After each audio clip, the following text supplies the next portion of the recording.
پہلی دار ابی طالب کی ہو چکی، اب دوسری دلیل آ رہی ہے۔ کوئی لات کو پکارتا، کوئی منات کو پکارتا، کوئی حبل کو پکارتا، کوئی عزا کو پکارتا اور بارش مانگتے، بتوں کے نام پکار پکار کے بارش مانگتے۔ جب پریشان ہوئی تو بارش تو نہیں آئی، کچھ نہیں بنا، تو کسی نے بآواز بلند کہا بھئی تم کیا کرتے ہو، بارش قحط اتنا شدید ہے، آؤ سب مل کے حضرت ابو طالب کے پاس چلے۔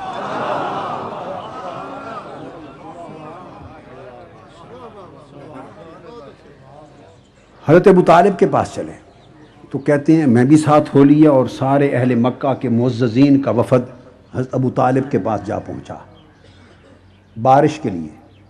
انہوں نے فرمایا رک جاؤ، ذرا سورج ڈھل لے اور تیز ہوا رک لے۔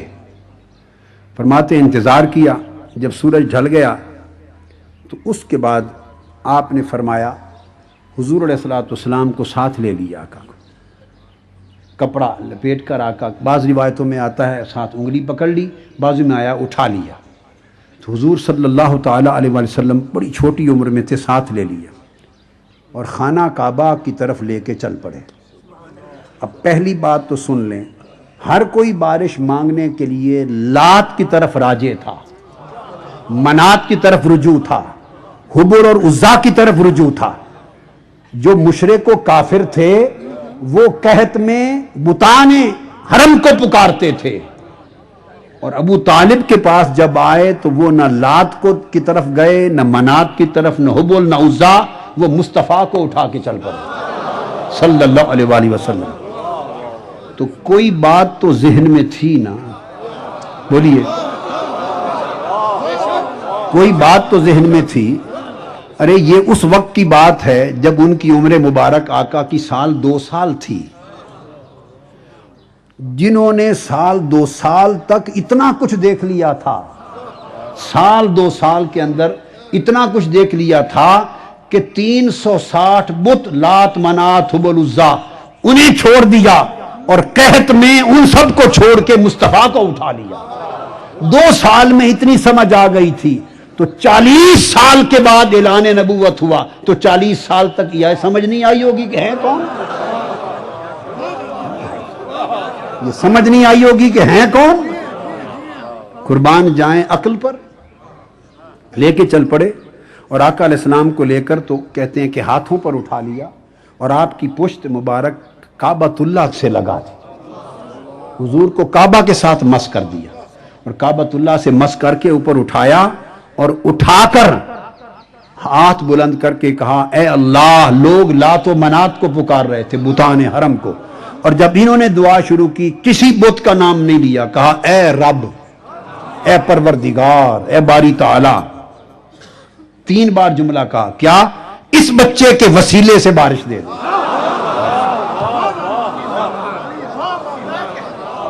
اس بچے کے وسیلے سے بارش دے دے، اس بچے کے وسیلے سے بارش دے دے، اے باری تعالیٰ اس بچے کے وسیلے سے بارش دے دے۔ کہیں ایسا تو نہیں کہ حضرت ابو طالب پر اعتراض زیادہ اس وجہ سے ہو رہا ہو کہ حضور کا وسیلہ سکھایا انہوں نے دنیا کو۔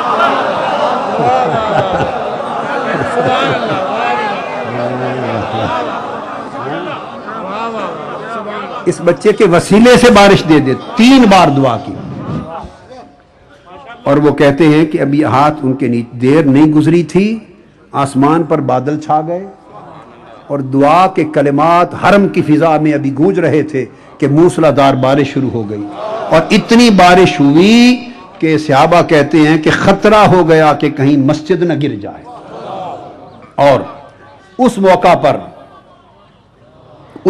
پر پھر حضرت ابو طالب نے جب بارش ہو گئی اور حضور کا کمال دیکھا، ارہاس بولتے ہیں اس کو، نبوت کے اعلان کے بعد ہو تو معجزہ کہتے ہیں، پہلے ہو تو ارہاس بولتے ہیں، یہ علمی بات سمجھا دی، مگر عرف عام میں آپ معجزہ سمجھ لیں۔ تو اس موقع پر جب یہ معجزہ، یہ برکت دیکھی تو شاعر بھی تھے حضرت ابو طالب، انہوں نے آقا کی شان میں 2 شعر کہے، ہائے ہائے، آقا کی شان میں 2 شعر کہے، اور وہ جو 2 شعر ہیں ان کو امام بخاری نے الجامع الصحیح میں روایت کیا۔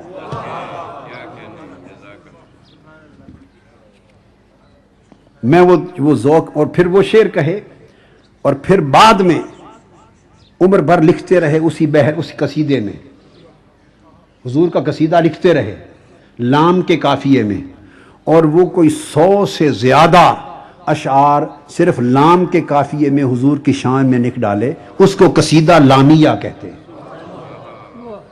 قصیدہ۔ باقی تو آپ دیکھتے رہیں گے، صرف ابو طالب کے دیوان کی زیارت کرانے کے لیے دیوان ابی طالب ساتھ لایا ہوں، جی بھر کے زیارت کر لو، میں تو رات دن اندھیروں میں اس کو دیکھتا رہتا ہوں۔ یہ دیوان ابی طالب ہے، اور خرید کر سعودی عرب سے لایا ہوں، سعودی عرب سے خرید کے لایا ہوں، مدینہ طیبہ سے کئی نسخے خریدے، ہر کتاب دنیا سے ایک ایک نسخہ خریدتا ہوں، یہ ہر بار جاتا ہوں تو ایک نسخہ خرید کے لے آتا ہوں، پتہ نہیں کتنے خرید، یہ ڈر رہتا ہے کہیں چھپنا بند نہ ہو جائے، جتنے نسخے خرید لوں۔ تو وہ اس میں فرماتے ہیں، اب میں تھوڑا اجازت دے تو میں اپنے ذوق میں شعر پڑھوں گا، سنیے۔ وَبْيَدَّ يُسْتَسْقَى الْغَمَامُ بِوَجْهِهِ،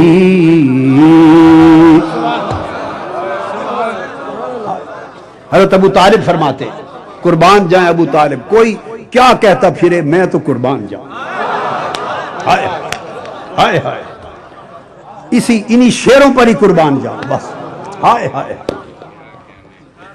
وَبِيَدَّ يُسْتَسْقَى الْغَمَامُ بِوَجْهِهِ، ثِمَالُ الْيَتَامَى عِصْمَةٌ لِلْأَرَامِلِ، يَلُوذُ بِهِ الْهُلَّاقُ مِنْ آلِ هَاشِمٍ، فَهُمْ عِنْدَهُ فِي نِعْمَةٍ وَفَضَائِلٍ۔ آگے بیان کرتے ہیں، کذبتم ورب البیت نبذا محمد، ولما نطاعن دونه ونناظلی ونسلمه حتى نسرع حوله ونذهل عن ابنائنا وحلائلی۔ اب ترجمہ سنو، میرے حساب میں تو یہ موضوع یہی ختم ہو جاتا ہے، مگر یہ کہ اب بتانے ہیں قرائن تو بتاؤں گا۔ تو جب بارش آ گئی حضور کے چہرہ پاک کو دیکھ کر تو حضرت ابو طالب گنگنا اٹھے اور کہنے لگے وَبْيَدَّ، اے سفید خوبصورت گورے چہرے والے، اے سفید روشن چہرے والے حبیب، آپ کی ذات اتنی بابرکت ہے کہ آپ کے چہرے کے صدقے سے بادلوں سے بارش لی جاتی ہے، آپ کے چہرے کے توسل سے بادلوں سے بارش لیتے ہیں، اور آپ یتیموں کے فریاد رس ہیں 2 سال کی عمر میں آقا، ہائے ہائے۔ اب جو یہ کہہ رہے ہیں یہ 2 سال کو دیکھ کر کہہ رہے ہیں یا 40 سال کے بعد کا زمانہ دیکھ کر کہہ رہے ہیں؟ آپ یتیموں کے فریاد رس ہیں، ابھی 2 سال کی عمر میں فریاد رس ہو گئے تھے یا 40 سال دیکھ کر کہنا تھا؟ ارے جو لوگوں نے 40 سال کے بعد دیکھا، ابی طالب کی نگاہ 40 سال پہلے دیکھ رہی ہے۔ آپ یتیموں کے فریاد رس ہیں اور بیواؤں کی عصمت کے محافظ ہیں۔ کبھی نہ بھولیں کہ عمر 2 سال ہے اور اس موقع پر یہ کہہ رہے ہیں بیواؤں کی عصمت کے محافظ ہیں، اور پھر کہتے ہیں بنو ہاشم، ہاشم کی بھوکی پیاسی ہلاکت میں گری ہوئی اولاد، ہاشم کی بھوکی پیاسی پریشان حال اولاد ہر وقت آپ کو گھیرے رکھتی ہے، کیونکہ ان کے لیے آپ ہی کے دامن میں ساری نعمتیں ہیں، ساری فضیلتیں ہیں۔ یہ 2 شعر اس موقع پر کہے، اگلے 2 شعر بعد میں کہے اعلان نبوت کے بعد، تو پورا قصیدہ لامیہ عمر بھر میں بنا۔ اس میں فرمایا لوگوں، میرے حبیب محمد کی نبوت کا انکار کرنے والوں، ان کی دعوت کی مخالفت کرنے والوں، مزاحمت کرنے والوں، ان کی راہ میں رکاوٹیں ڈالنے والوں، سنو، بیت اللہ کی قسم، تم نے غلط خیال کیا کہ تم ہم سے لڑ کر محمد کا راستہ روک لو گے، اور تم نے غلط خیال کیا کہ ہم محمد صلی اللہ علیہ وآلہ وسلم کے معاملے میں تم سے مغلوب ہو جائیں گے۔ نہیں، ابھی تو ہم زبانی دفاع کر رہے ہیں، ابھی یہ وقت نہیں آیا، ابھی تو محمد کے دفاع میں ہم نے ابھی تک نیزے نہیں اٹھائے اور تیر نہیں اٹھائے، ہم تو نیزے بھی اٹھائیں گے، تیر بھی اٹھائیں گے، یہ فرماتے ہیں۔ اور پھر فرماتے ہیں تم نے غلط خیال کیا کہ ہم ان کو تمہارے حوالے کر دیں گے، ہرگز نہیں۔ اگر وقت آیا تو حضرت ابو طالب قربان جائیں آپ کے جذبہ محبت پر، کہتے ہیں وقت آیا تو خدا کی قسم ہم اس محمد کے ارد گرد اپنی جانیں لے کر بچھ جائیں گے، اور ان کی خاطر اپنے بیوی بچوں کو بھی قربان کر دیں گے۔ یہ ان کا اعلان ہے، جو مرضی آپ کا کہتے پھر۔ یہ ابو طالب ہیں۔ اب اور پھر آگے آگے چلیے، یہ تو قحط تھا جو اس دور ابو طالب میں آیا، اور توسل چہرہ مصطفیٰ کا کیا کعبۃ اللہ کے صحن میں، جہاں لات منات 360 بت، اندھے گونگے بہرے بت اپنی حال کی نگاہوں سے ابو طالب کو تک رہے ہوں گے کہ ہم 360 پڑے ہیں اور بارش اور کات میں وسیلہ محمد کا دے رہا ہے، ہمیں نہیں تکتا، تمہیں کیوں تکے؟ اس کے کوئی غرض واسطہ ہی تمہارے ساتھ نہیں، وہ موحد ہے۔ اب اگلی حدیث، تیسری دلیل، پھر قحط آقا علیہ السلام کے دور میں آیا، میں جوڑ رہا ہوں، بڑا شدید قحط آیا، اور یہ بھی صحیح بخاری میں ہے، جلد اول صفحہ 127، اور پھر امام ابن حجر اسقلانی نے فتح الباری میں اس تفصیل سے بیان کیا۔ پھر اس کے بعد فتح الباری کے علاوہ یہ پھر ابن عبد البر نے بیان کیا تمہید میں، پھر امام سہیلی نے بیان کیا، پھر امام طبرانی نے بیان کیا المعجم الکبیر میں، اور تمام محدثین میں، جن میں اول امام بخاری الجامع الصحیح میں روایت کرتے ہیں۔ حضرت انس بن مالک راوی کہتے ہیں کہ ہم مدینہ میں تھے، جمعہ کا دن تھا، آقا علیہ السلام منبر پہ تھے، خطبہ ارشاد فرما رہے تھے، اتنا قحط تھا کہ فصلیں سوکھ گئی تھی، لوگ مرنے کو تھے، درخت سوکھ گئے تھے، جل گئے تھے، جانور نڈھال ہو کے مر رہے تھے۔ حالت خطبہ میں ایک اعرابی کھڑا ہو گیا ہاتھ جوڑ کر، عرض کیا یا رسول اللہ، ہمارے مویشی ہلاک ہونے لگے، بچے بھوک سے مرنے لگے، قحط سالی کی انتہا ہو گئی۔ عرض کیا اللہ کے حضور ہمارے لیے بارش کی سفارش کر دیں۔ حدیث پاک میں آتا ہے کہ آقا علیہ السلام کی جب فریاد سنی تو حالت خطبہ میں میرے مصطفیٰ کے دست اقدس اٹھ گئے، اور آپ نے دعا کی۔ صحابہ کہتے ہیں اس ذات کی قسم جس کے قبضہ قدرت میں میری جان ہے، آسمان صاف تھے، بادلوں کا کوئی ٹکڑا نہ تھا، بس ابھی ہاتھ مصطفیٰ کے اٹھے تھے کہ آسمانوں پر بادل امنڈا ہے، اور ہاتھ ابھی نیچے نہیں آئے تھے کہ موسلادھار بارش شروع ہو گئی، حتیٰ کہ آقا جب منبر سے اترے تو ریش مبارک سے پانی ٹپک رہا تھا، اور پھر بارش رہی۔ اگلا دن فرماتے ہیں کہ 8 دن گزر گئے، اگلا جمعہ آ گیا، بارش ایک لمحہ نہیں تھمی۔ آقا علیہ السلام پھر خطبے کے لیے منبر پہ خطبہ جمعہ کے لیے، پھر اعرابی کھڑے ہو گئے، اب وہ راستے بھر گئے، وادیاں پر ہو گئیں، نالے بہنے لگے، لوگوں کے چلنے کی جگہ نہ رہیں، کھڑے ہو گئے، یا رسول اللہ اب مر گئے، خدا کے لیے اب اس بارش کو تھما دیں، روک دیں۔ تو حدیث پاک میں آتا ہے میرے آقا نے انگلی کھڑی کی اور اس طرح کا اللہم حوا علینا ولا علینا، وہ عرش سے فرش تک کائنات ان کے زیر نگی ہے، ہاتھ کھڑا ہوا، عرض کیا باری تعالیٰ ہمارے ارد گرد ہو، اوپر نہ ہو۔ بس جو انگلی کا اشارہ کرتے تھے، صحابہ کہتے ہیں خدا کی قسم بادل پھٹتے جاتے تھے، دوڑتے جاتے تھے، ارد گرد جنہیں ضرورت تھی بارش رہی، جو وادی بھر گئی تھی وہاں رک گئی۔ یہ تو واقعہ حدیث کا۔ امام طبرانی اور امام اسقلانی نے یہاں پر بیان کیا ہے. وہ کہتے ہیں جب منظر یہ ہو چکا تو حدیث پاک میں ہے، کہتے ہیں آقا علیہ السلام یہ منظر دیکھ کے خوش ہوئے، اور اتنے خوش ہوئے لوگوں آپ کے ایمان کی جلا کے لیے یہاں وہ بات آ رہی ہے. جب منظر دیکھ کے خوش ہوئے، اب یہ اس وقت کی بات ہے مدینہ کی، جب حضرت ابو طالب اس دنیا میں اس میں نہیں تھے، مدینہ کی بات ہے. تو جب خوش ہوئے میرے آقا صلی اللہ علیہ وسلم، اور منظر دیکھ کر، اور حدیث میں آتا ہے کہ آپ اتنے ہنسے کہ دندان مبارک نظر آنے لگے منظر دیکھ کے، اور ایک ہی بات کہی، کیا؟ خوش ہو کے ہنسے اور مسکرا کے فرمانے لگے منظر کے سامنے، فرماتے ہیں لو کان ابو طالب حیا لقرۃ عینا، فرمایا آج میرا چچا ابو طالب زندہ ہوتا تو اس کی آنکھیں ٹھنڈی ہو جاتی. ہائے ہائے. اب ایمان سے کہیے ایسے موقع پر کون کسے یاد کرتا ہے؟ کوئی کسی کافر کو یاد کرتا ہے؟ جس نے نبی کا کلمہ نہ پڑھا ہو اس کو یاد کرتا ہے؟ جو دنیا سے حالت کفر میں گیا ہو اسے یاد کرتا ہے؟ یہ بھی کہہ فرما سکتے تھے میرے بابا عبداللہ زندہ ہوتے، میری اماں آمنہ ہوتی، خدیجۃ الکبریٰ ہوتی، فلاں ہوتے، جس نے کا نام چاہتے لے سکتے.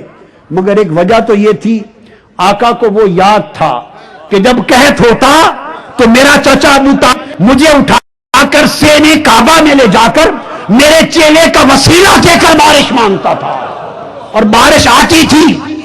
آج وہ چچا ابو طالب زندہ ہوتا اور خدا کی قسم بارش کا یہ منظر دیکھتا تو اس منظر کو دیکھ کر اس کی آنکھیں ٹھنڈی ہو جاتی. اور آگے سنیے، فرمایا آج میرا چچا ابو طالب ہوتا تو اس کی آنکھیں ٹھنڈی ہو جاتی. اب یہ آقا کا فرمانا کہ اس کی آنکھیں ٹھنڈی ہو جاتی، ارے اس سے بڑی بھی دلیل ایمان کوئی ہے؟ اور پھر آگے کیا فرماتے آقا علیہ السلام؟ فرما کر فرمانے لگے ہاں کوئی ہے جو مجھے اپنے چاچا ابو طالب کے شعر سنا دے. ہائے ہائے ہائے ہائے، وہ جو میرے بچپن میں کہے تھے کوئی شعر سنا دے. مولا علی المرتضیٰ کھڑے ہو گئے، کچھ اور صحابہ کھڑے ہو گئے، اور بھی حدیث میں آتا ہے کئی صحابہ کھڑے ہو گئے. آگے سب سے مولا علی المرتضیٰ، عرض کیا یا رسول اللہ ایسے لگتا ہے کأنک اردت قولہ وابید یستسقی الغمام بوجہہ. آقا ایسے لگتا ہے کہ آپ ان کا یہ شعر سننا چاہتے ہیں. فرمایا ہاں وہی. پھر مولا علی المرتضیٰ نے یہ شعر گنگنایا. پھر اس کے بعد یہ تو 2 سال کی عمر پر وہ گواہ ہیں نبوت کی علامت کے. اب آقا علیہ السلام کی عمر پاک اور بڑھ جاتی، اور عمر پاک اسی طرح 9 10 سال 11 سال 12 سال کے لگ بھگ ہو جاتی. اس زمانے کے بھی علامات نبوت کے، اب دادا نہیں تھے، عبد المطلب نہیں تھے، اب تنہا ابو طالب گواہ ہیں. ان کی گواہی حضور کی نبوت پر اعلان نبوت سے پہلے 40 سالوں پر محیط ہے. ارے اتنی بڑی گواہی 40 سالوں پر محیط ہے.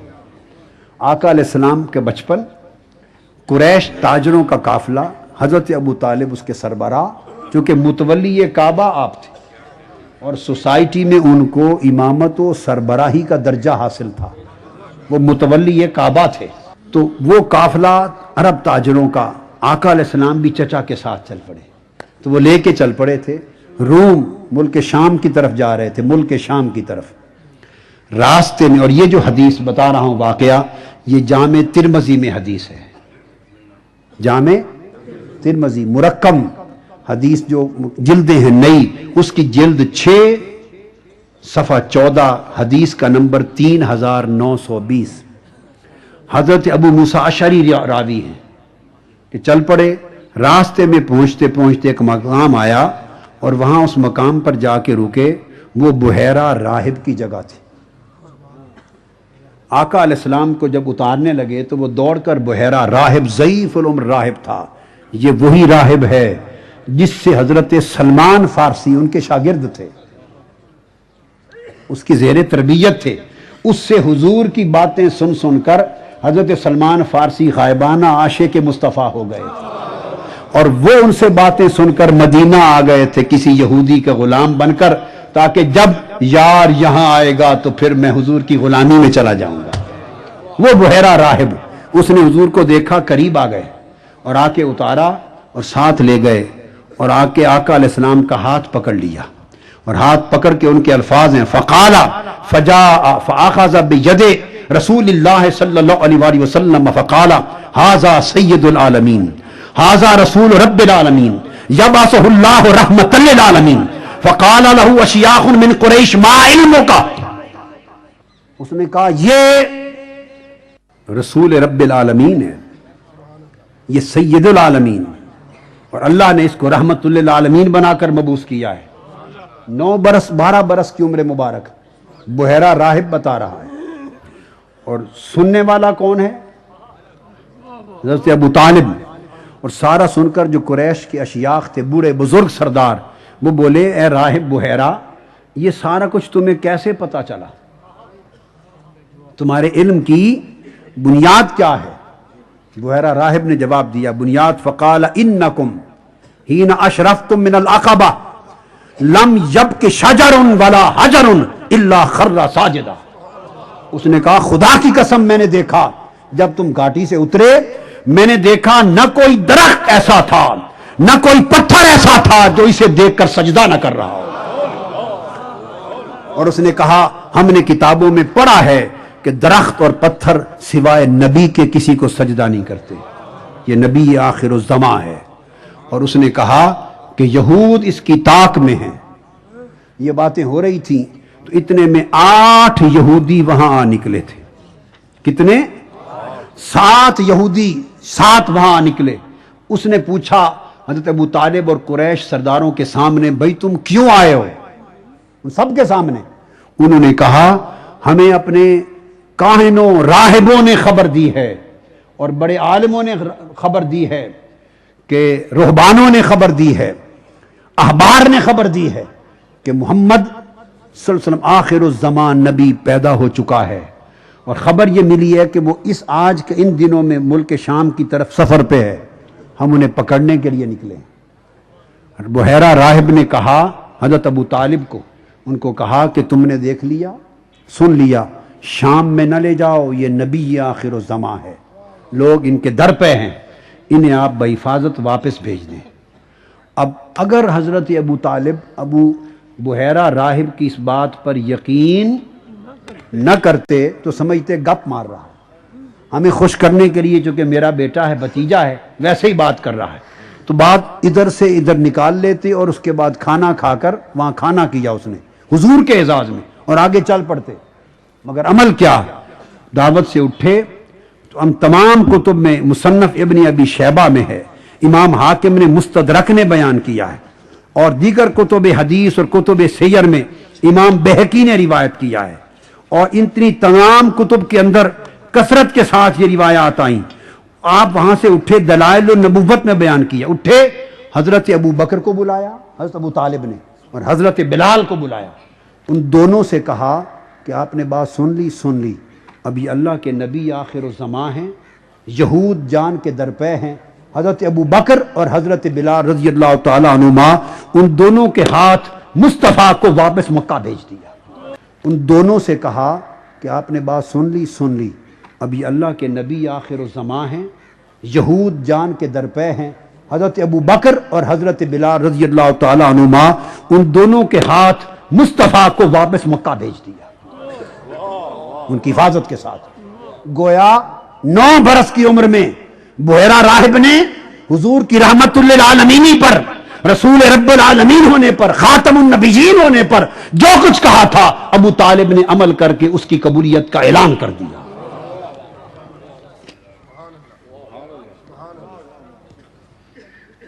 آگے پھر ابو طالب کے ایمان پر بات کرتے ہوئے ہمیں اس نقطے پر غور کرنا چاہیے کہ ان کا طرز عمل تاجدار کائنات کے ساتھ کیا تھا۔ جب انہوں نے دیکھ لیا کہ وادی مکہ کے سردار قریش، بڑے بڑے طاقتور اثر رسوخ والے لوگ سب اس نبی آخر زمان کے دشمن ہو گئے ہیں، تو انہوں نے ارینج کیا کہ میرے محبوب، حضور ان کے محبوب تھے، میرے محبوب یہ دشمن ہو گئے ہیں، میرا جی چاہتا ہے میں مستقل آپ کے ساتھ ایک گارڈ رکھ دوں۔ ہائے ہائے ہائے، کہیں ایسا تو نہیں کہ اس وجہ سے بھی ابو طالب کی دشمنی بڑھ گئی ہو کہ حضور کا گارڈ کیوں رکھا تھا؟ محافظ نہ رکھتے تو شاید ہمارا ہاتھ پہنچ جاتا کچھ کرنے تک۔ علی کو محافظ نہیں دے رہا، بلکہ باری باری محافظوں میں علی کو بھی محافظ بنا رہا ہے۔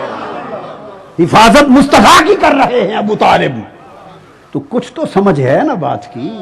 ہائے ہائے ہائے ہائے، یہ ان کا طرز عمل ہے۔ یہ تو تھا جو حضور کی 40 برس کی عمر مبارک سے لے کر 53 برس تک 13 برس ہر روز یہ عمل رہا کہ حضرت ابو طالب 13 برس تک ہر روز ایک گارڈ مقرر کرتے، اور پھر یہ محافظ اور گارڈ کا عمل، یہ طریقہ جو چچا نے بنا دیا تھا، یہ مدینہ میں بھی جاری رہا، اور مدینہ میں بھی در دولت کے سامنے مسلح گارڈ کھڑا ہوتا۔ اس وقت تک یہ معمول رہا جب تک یہ آیت نہ اتر آئی واللہ یعصمک من الناس۔ اللہ نے آیت اتاری، جبرائیل میرے مصطفیٰ کو بتا دے محبوب اب گارڈ ہٹا دے، ہم خود تمہارے گارڈ ہو گئے۔ ہائے ہائے، اب ہم خود تمہارے گارڈ ہو گئے۔ اللہ نے فرمایا یعصمک من الناس، اب میں عاصم مصطفیٰ ہو گیا ہوں۔ میں یعصمک، یعصم فعل ہے، مضارع کا صیغہ ہے، تو اس کا فاعل اللہ ہے، فاعل عاصم کہلائے گا، اور اس کا مفعول جس کی عصمت حفاظت ہو رہی ہے وہ مصطفیٰ ہے، تو عاصم خدا ہوا، معصوم مصطفیٰ ہوا۔ یہ تو ہے 53 برس کا معمول۔ یارو آؤ ذرا 3 برس شیب ابی طالب کے بھی تک لیں۔ یہ تو 53 برس کا معمول، 13 برس کا معمول ہے ہر روز کا۔ مگر جب معاشرتی مقاطع ہو گیا تھا، کفار و مشرکین کو مصطفیٰ کی باتیں پسند نہیں آئی تھی، ان کی اٹھتی ہوئی تحریک ان حکمرانوں کے تخت کو، ان کے قریش اور سرداران مکہ، کفار سرداران مکہ، ان کے تخت کو مصطفیٰ کا وجود خطرہ لگنے لگ گیا تھا، ان کا تخت ڈولنے لگ گیا تھا، ان کی سرداریاں لرزنے لگ گئی تھی۔ انہوں نے کہا مصطفیٰ نے تو ہماری سرداریوں کے نظام کو چیلنج کر دیا ہے۔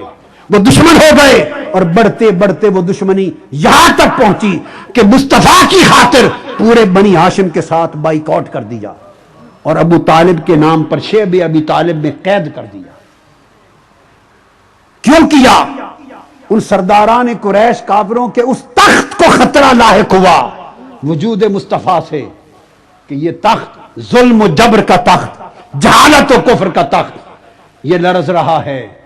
وہ جو تخت جب یزید بیٹھا، جس تخت پہ یزید پلید بیٹھا، تو پھر وہ تخت کوئی اور تخت نہ تھا، وہ تسلسل سے پھر وہی تخت بن گیا جس کو خطرہ مصطفیٰ سے لاحق ہوا تھا۔ آج اسی تخت کو حسین سے خطرہ لاحق ہوا۔ 3 سال شیب ابی طالب نے قید کر دیا۔ اس عرصے میں کیا معمول تھا؟ آؤ ابو طالب کا معمول سن لو۔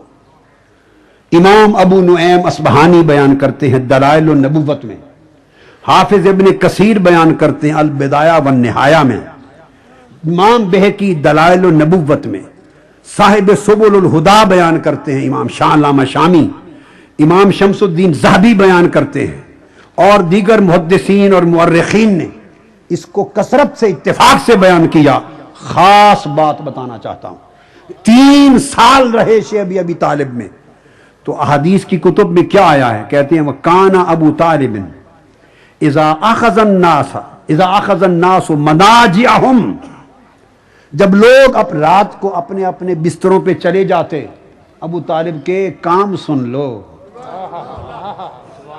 ابو طالب کرتے کیا تھے؟ اگر تو کسی کو ناپنے کا پیمانہ ان کی محبت اور ان کا عمل اور ان کا کردار ہے رات دن کا، تو پھر پیمانہ یہ ہے، اور اگر پیمانہ کسی کی اپنا منشا اور مرضی ہے تو جو چاہو بناتے پھرو۔ حدیث میں آتا ہے کہ جب رات کو ہر کوئی سو جاتا اپنے اپنے بستر پر، تو حضرت ابو طالب کہتے میرے پیارے محمد صلی اللہ علیہ وسلم آپ بھی سب کے سامنے اپنے بستر پہ لیٹ جائیں، چونکہ لوگ جھانک کے دیکھتے تھے دشمن مخالف، تاکہ ہر کوئی دیکھ لے کہ محمد اپنے بستر پہ سو گیا ہے۔ تو آقا علیہ السلام اپنے بستر پہ سو جاتے، جب تھوڑا سا اندھیرا، اور خود بیٹھے تکتے رہتے، جب اندھیرا چھا جاتا اور دیکھتے کہ اب کوئی جھانک تانک نہیں کر رہا ہوگا، حضرت ابو طالب خاموشی سے مصطفیٰ کو اٹھاتے، ادھر سے علی مرتضیٰ کو اٹھاتے، ہائے ہائے، کہ کوئی بدبخت اگر رات کو تلوار لے کے حملہ کرے تو میرے علی پر ہو جائے، محمد پر نہ ہو۔ اب مجھے اپنے ایمان کے ساتھ قسم کھا کے بتا دو کہ اگر بات بڑی خاص ہے، بعض لوگ یہ کہہ سکتے ہیں کہ انہیں بطور بھتیجے کے، یتیم بھتیجے تھے، یتیم بھائی کے بیٹے تھے، محبت بہت تھی، محبت بہت تھی، اور یہ صرف وہ طبی نسبی محبت کی وجہ سے ایسا کرتے تھے، مان لیا، کوئی شک نہیں بڑی محبت تھی، مگر یہ بات میری سمجھ میں نہیں آئی، جتنی محبت ہو، لاکھ ہو، مگر بے پناہ محبت کے باوجود کوئی اس محبت کے ساتھ بھتیجے پر بیٹا بھی قربان کرتا ہے؟ بھتیجے پر کوئی بیٹا قربان کرتا ہے؟ اگر خالی یہ عمل بھتیجا سمجھ کے کرتے تو اوروں کو لٹاتے، علی کو نہ لٹاتے، اور جب علی کو ان کے بستر پہ اور ان کو اس بستر پہ لٹا دیا تو یہ محبت صرف بھتیجا کر کے نہیں، نبی آخر الزماں کر کے بھی تھی، اور اگلی رات دوسرے بیٹے کو لٹا دیتے، پھر کسی بھائی کو لٹا دیتے، چچا زاد بھائیوں کو 3 سال تک ایک رات بھی مصطفیٰ کو اپنے بستر پہ سونے نہیں دیا، 3 سال تک، اور بنی ہاشم کے جوانوں میں سے، اپنے بیٹوں اور بھائیوں میں سے، بھتیجوں میں سے ایک ایک کر کے بستر پہ لٹاتے تھے۔ یہ ابو طالب کی وہ قربانی ہے۔ ارے ساری بات چھوڑ دو، خدا کی قسم ان 3 سالوں کی راتوں کی قربانی کا تصور نہیں ہو سکتا۔ ایمان والوں کے ایمان ابو طالب کے 3 سالوں کی راتوں کے اس عمل پہ قربان ہو جائے۔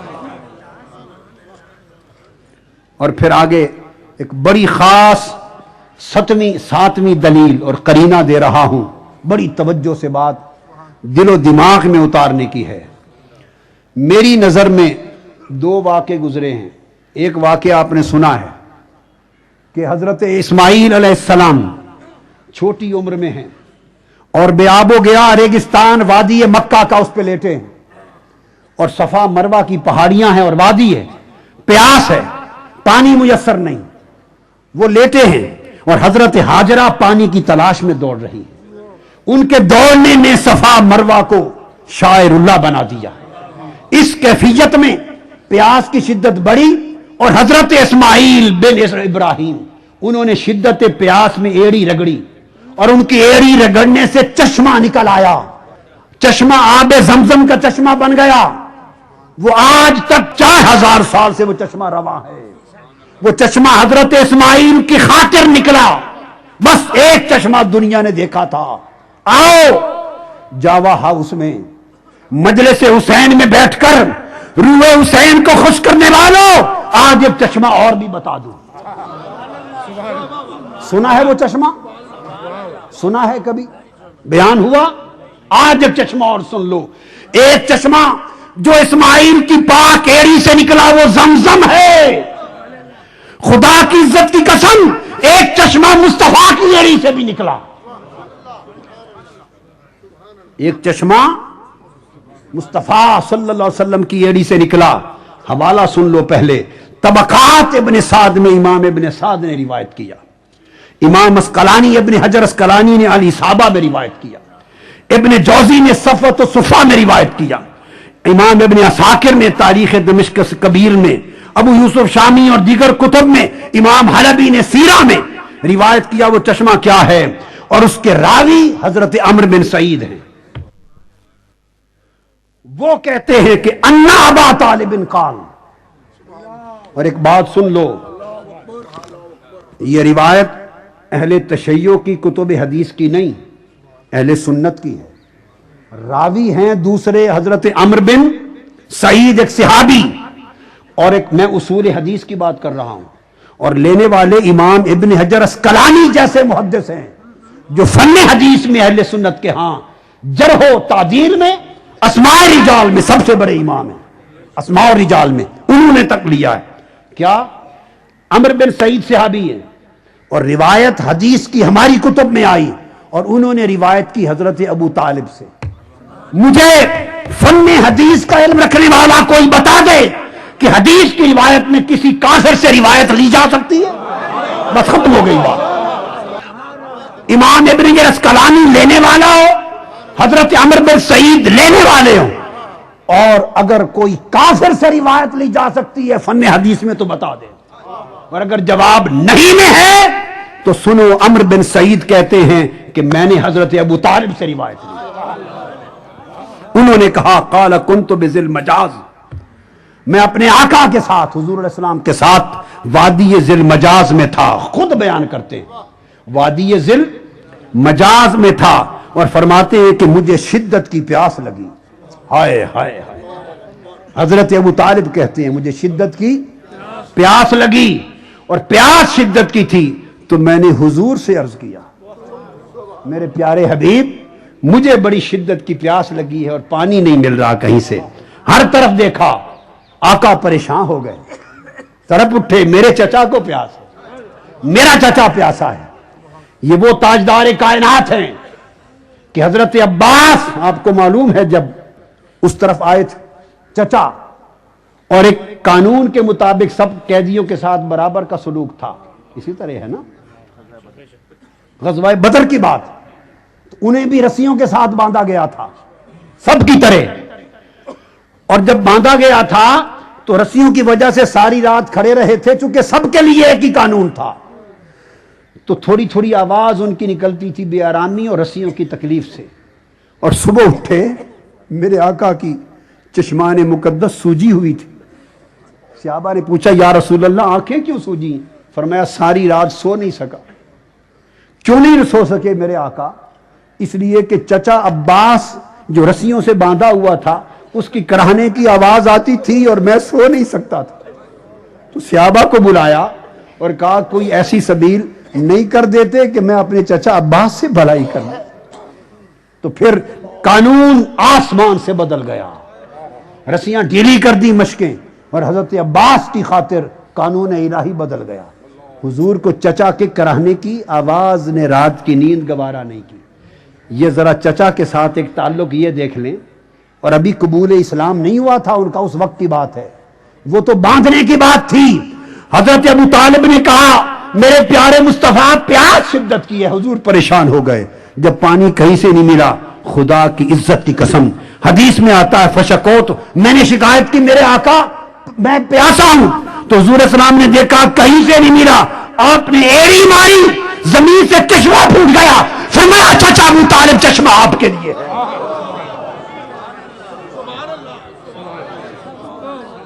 ایڑی سے چشمہ نکال کے چچا کو پانی پلایا۔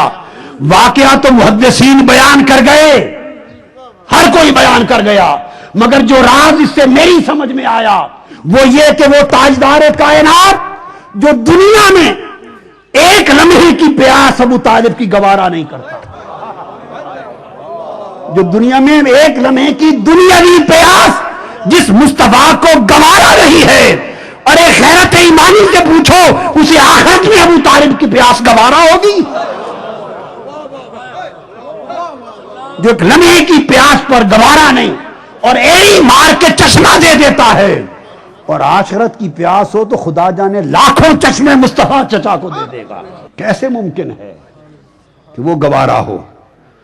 اور میں بات کو ختم کرنے کی طرف لا رہا ہوں، مضمون تو طویل ہے، چھوڑ رہا ہوں، ایک آخری بات یہاں کر کے باقی مضمون چھوڑ کر آگے چل پڑتے ہیں جو اختتام کی طرف، ابتدا کی بات کر لی، بقا کی طرف آتے ہیں۔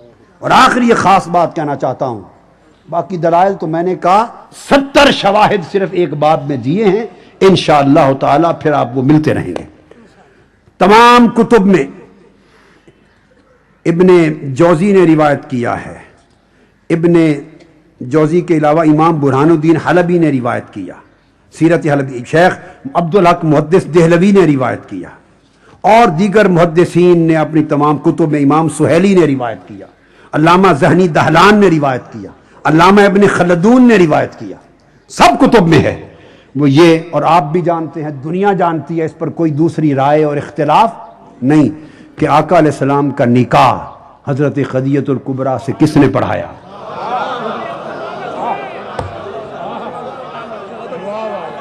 خطبہ نکاح کس نے پڑھایا؟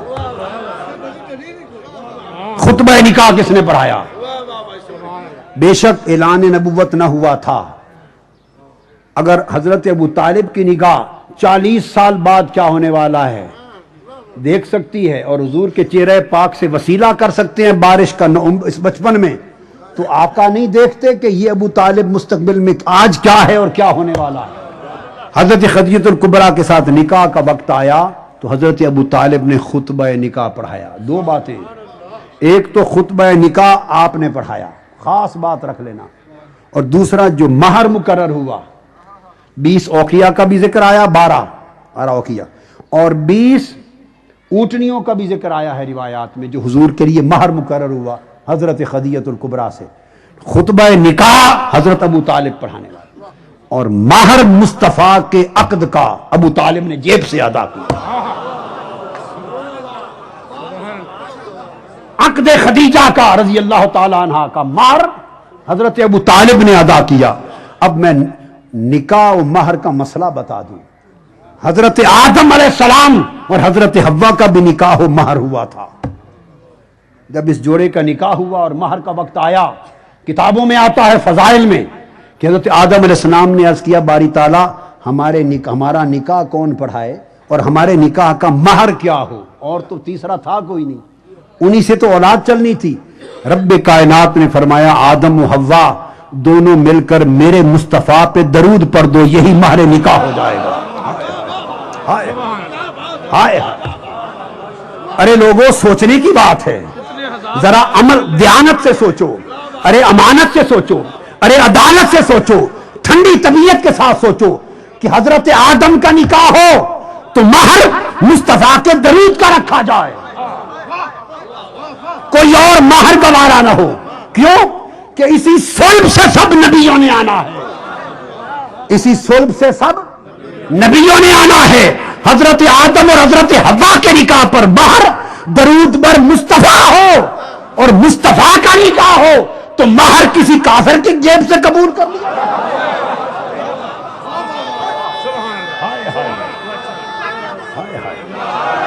ہائے ہائے، مصطفیٰ کا نکاح ہو۔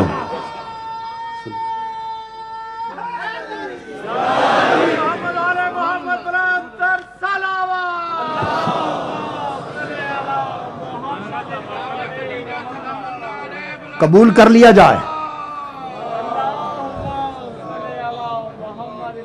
آپ نے صرف خطبہ نکاح نہیں پڑھایا، مہر نکاح بھی خود جیب سے ادا کیا۔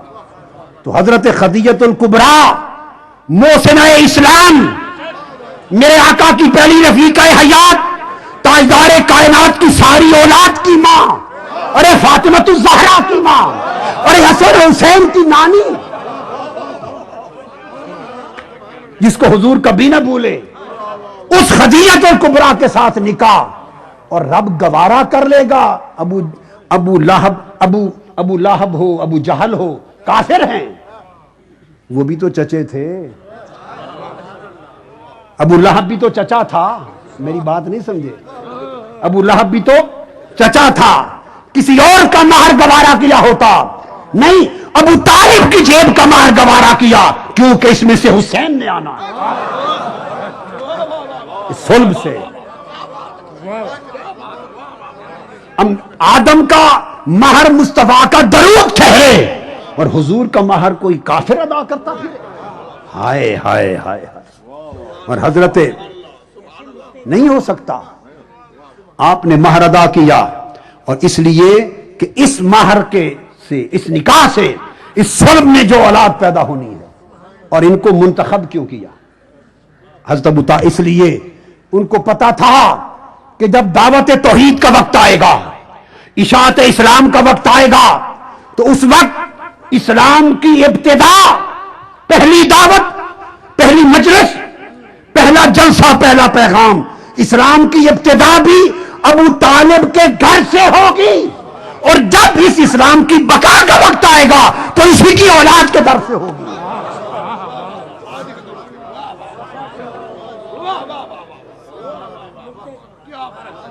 اسی سے ابتدا ہوگی، ارے اسی گھر سے ابتدا ہوئی اور اسی گھر سے بقا ہوئی۔ اسلام کی ابتدا بھی یہ گھر اور اسلام کی بقا بھی یہ کر. لوگوں یہ ابتدا تھی، یہ اور یہ بقا تھی. اسلام کی بقا کے لیے آقا کی یہی آل سفر کر کے پہنچ چکی ہے. یہی آل مصطفیٰ کی پہنچ چکی ہے. بقا کا وقت آ گیا ہے. امام علی مقام نے آخری لمحہ جب جسد پاک گھوڑے سے نیچے آ گیا ہے، اس وقت آواز دی ہے. آخری وقت تھا، بھائی بہن میں پیار بہت تھا. حضرت زینب، بی بی زینب اور امام حسین میں پیار بہت تھا. اور کتابوں میں آتا ہے، میں نے پڑھا ہے، اتنا پیار تھا کہ مدینہ میں بی بی زینب جب نماز کے لیے کھڑی ہوتی، نماز پنجگانہ کے لیے مصلی پر کھڑی ہوتی، ہائے ہائے، تو مصلی پر کھڑی نماز شروع کرنے سے پہلے آواز دے کر کمروں میں آ جا کے نماز شروع کرنے سے پہلے حسین کو دیکھتی تھی. معلوم نہیں نماز سے پہلے کیوں دیکھتی تھی.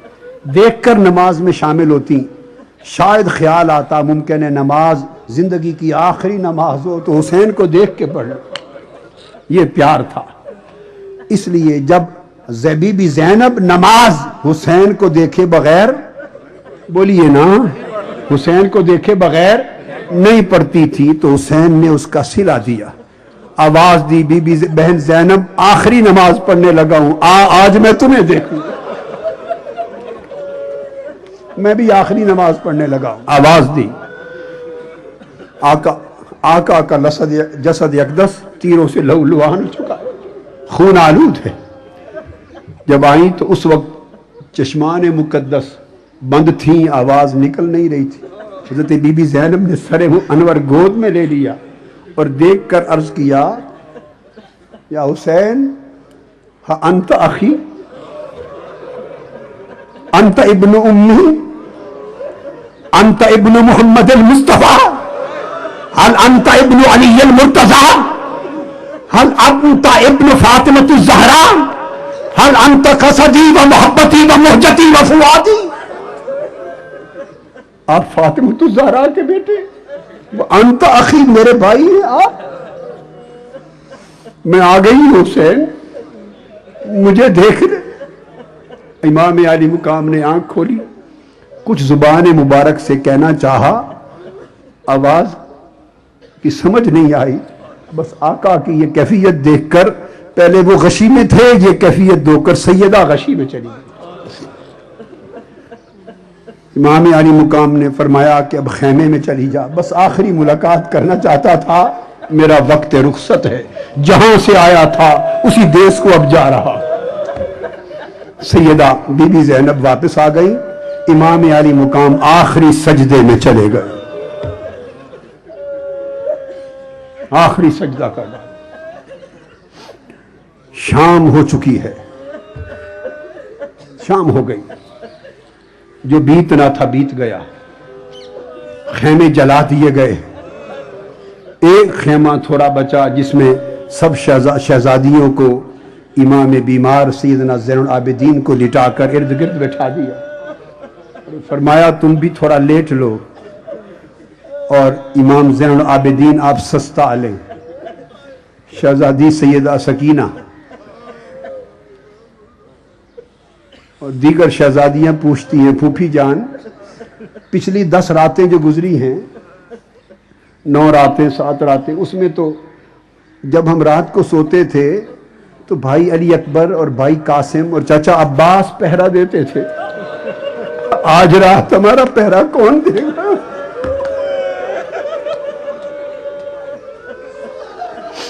آج رات پہرا کون دے گا؟ سیدہ فرماتی ہیں کہ بیٹے آج میں خود پہرا دوں گی. شہزادیوں کو اونگ آ گئی. رات جاگتے جاگتے سیدہ کو بھی اونگ آ گئی. ابھی ہلکی سی نیم خوابی ہے، جاگ رہی ہیں، کچھ آنکھ بند ہے.